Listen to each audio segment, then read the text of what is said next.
नमस्कार प्यारे साथियों, स्वागत है आपका हमारे YouTube channel I think commerce classes पर। जैसा कि हम लोग 12th क्लास के लिए इस बार कुछ इनोवेटिव थिंग्स लेकर आ रहे हैं, तो जो हमारी ऑफलाइन क्लास की वीकली टेस्ट सीरीज होती है उसका सॉल्यूशन हम लोग ऑनलाइन प्रोवाइड करने जा रहे हैं। तो उसका आज फर्स्ट ये हम लोग लेक्चर अपलोड कर रहे हैं। जो टेस्ट सीरीज थी संडे को यानी आज ही, उसका हम लोग ऑनलाइन सॉल्यूशंस प्रोवाइड कर रहे हैं। तो ज़्यादा से ज़्यादा अपने दोस्तों तक इसको शेयर करें ताकि आने वाली बोर्ड एग्जाम में सभी के अच्छे मार्क्स आ सकें। चलिए स्टार्ट करते हैं क्लास। जैसा कि आप स्क्रीन पे देख पा रहे हैं,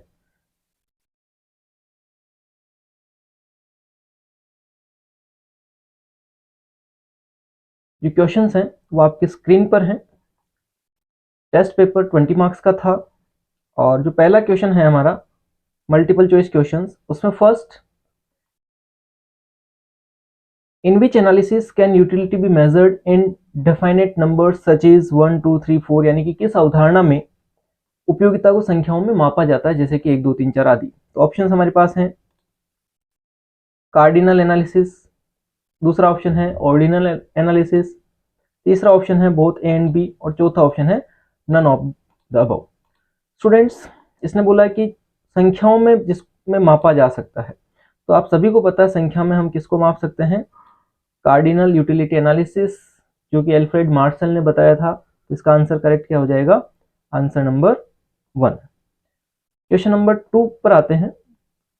ordinal concepts of utility express utility in terms of. Ordinal utility को किस टर्म्स में एक्सप्रेस करता है, यानी क्रम सूचक विचारधारा उपयोगिता को व्यक्त करती है, किस रूप में व्यक्त करती है। तो वैसे हमने पढ़ा है ऑर्डिनल कॉन्सेप्ट्स एलन और हिक्स ने प्रोपाउंड किया है। इसके ऑप्शंस हैं इकाई में, सेकेंड ऑप्शन है लेवल ऑफ सेटिस्फेक्शन यानी संतुष्टि के स्तर में, तीसरा ऑप्शन है स्थिर कांस्टेंट, और चौथा ऑप्शन हमारे पास है नन ऑफ दीज, इनमें से कोई नहीं। तो इसका जो करेक्ट आंसर हो जाएगा वो क्या होगा, लेवल ऑफ सेटिस्फेक्शन, क्योंकि संतुष्टि के स्तर के आधार पर ही हम इसको क्रम या रैंक प्रदान करते हैं। तो इसका आंसर होगा बी। बढ़ते हैं क्वेश्चन नंबर 3 की तरफ। Wants satisfying power of a commodity is called, यानी कि इच्छा संतुष्टि की शक्ति को कहा जाता है।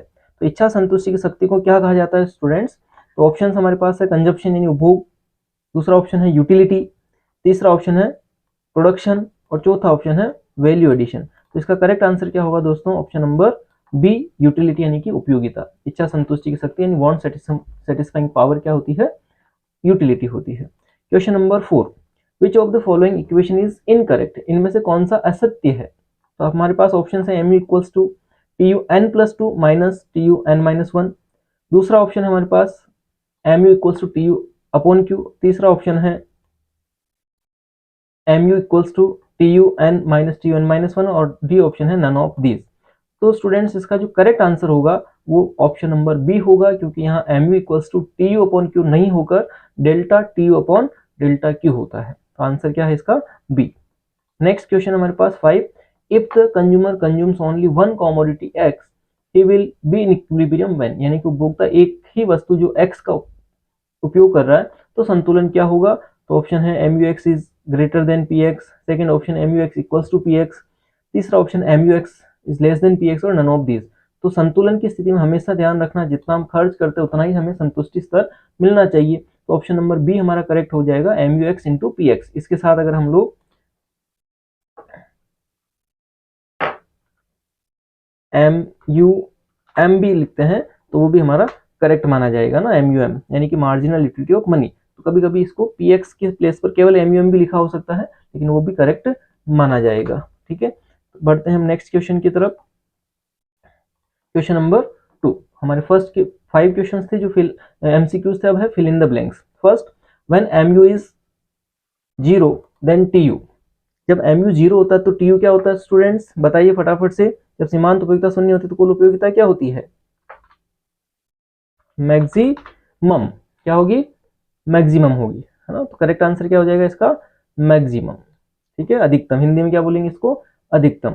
चलिए next question, utility derived from an additional unit of a good is called, यानी एक अतिरिक्त इकाई से प्राप्त उपयोगिता को हम क्या बोलते हैं दोस्तों, बताइए आंसर फटाफट। एम यू यानी कि सीमांत उपयोगिता। Next question, the slope of T U is, T U का स्लोप क्या होता है, यानी टी यू किस बेसिस पे बनता है, तो किस बेसिस पे बनेगा स्टूडेंट्स, एम यू के बेसिस पर। तो इसका करेक्ट आंसर क्या हो जाएगा, M U. Next question, law of DMU is propounded by, law of DMU किसने प्रोपाउंड किया है, एच एच गोसेन ने। किसने प्रोपाउंड किया है, एच एच गोसेन ने। ठीक है, तो हमारा करेक्ट आंसर क्या हो गया, H H Gossen. Next question, fill ups खत्म। अब आते हैं, what are the exceptions of the law of DMU. DMU के एक्सेप्शंस क्या हैं स्टूडेंट्स, बताइए फटाफट से कमेंट करके। किन किन चीजों पर लॉ ऑफ डीएमयू यानी कि डिमिनिशिंग मार्जिनल यूटिलिटी या ह्रासमान सीमांत उपयोगिता नियम लागू नहीं होता है। तो हमने पढ़ा था ना इसके बारे में, याद है हमारी जो थिंग्स थी, इसमें हमने पढ़ा था मनी यानी मुद्रा के ऊपर इसे सिद्धांत लागू नहीं होता है। आदत वाली वस्तुएं जो है उन पर ये सिद्धांत लागू नहीं होता, जैसे कि अल्कोहल, शराब। इसके अलावा जो भी लत की चीजें हैं उस पर लागू नहीं होता है ना। प्रीशियस आइटम्स जो हैं, महंगे आइटम्स हैं, रेयर आर्टिकल्स हैं, उन पर ये लॉ एप्लीकेबल नहीं होता है, क्योंकि वो चीज हमारे पास जैसे जैसे बढ़ती जाएगी हमारा सेटिस्फेक्शन लेवल बढ़ता जाएगा, कम नहीं होता है। ठीक है, उसके बाद नेक्स्ट जो क्वेश्चन हमारे पास, calculate M U from the following table. हमें एक टेबल गिवन है, निम्न तालिका से सीमांत उपयोगिता ज्ञात कीजिए। तो स्टूडेंट्स टी यू अपन को गिवन है ना, ये हमारे पास पूरी एक टेबल में क्या दे रखी है, टी यू दे रखी है ना। और इसके बेसिस पे क्या निकालना है, एम यू। तो क्या होगा, पहला 10 हो जाएगा है ना, सेकेंड हमारे पास 18 माइनस 10 यानी कि 8 हो जाएगा, फिर 24 माइनस 18 यानी कि 6 हो जाएगा, फिर 18 माइनस 24 यानी कि 4 हो जाएगा, उसके बाद 30 माइनस 28 यानी कि 2 हो जाएगा, फिर 30 माइनस 30 0 और लास्ट हो जाएगा -2। तो इस तरह से हम एम यू कैलकुलेट कर पाएंगे। इसके अलावा एम यू का फॉर्मूला क्या होता है, फटाफट से कमेंट करके बताइए, what is the formula of M you.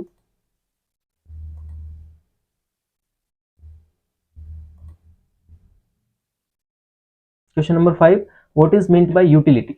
Utility क्या है, want satisfying power of a commodity is called utility, या आवश्यकता संतुष्टि की शक्ति को हम क्या बोलते हैं, उपयोगिता बोलते हैं। क्वेश्चन नंबर 6, सीमांत उपयोगिता और कुल उपयोगिता में संबंध को रेखा चित्र से समझाइए। तो सीमांत उपयोगिता और कुल उपयोगिता में संबंध क्या होता है, जो एम यू एक्स होता है उसमें अगर हम पी एक्स का डिवाइड करते हैं, फिर इसी तरह से एम यू वाई होता है उसमें हम लोग किसका डिवाइड करते हैं, पी वाई का डिवाइड करते हैं, और ये सब किसके इक्वल होने चाहिए, एम यू एम के इक्वल होने चाहिए, है ना। तो ये हमारी टू कमोडिटी केस के अंदर, सॉरी सीमांत उपयोगिता और कुल उपयोगिता में संबंध को रेखा चित्र से समझाना अपन को, इसके लिए अपन रेखा चित्र बनाएंगे और उसमें पॉइंट्स लिखेंगे। फर्स्ट जो इसका पॉइंट होगा, when MU is decreases but positive then TU increases. Second, when MU is 0 then TU is maximum and constant. And third हो जाएगा, when MU is negative then TU is decreases. ये हमारे relation है। और जो last question है उसमें क्या लिखा है, explain consumer's equilibrium in two commodity case.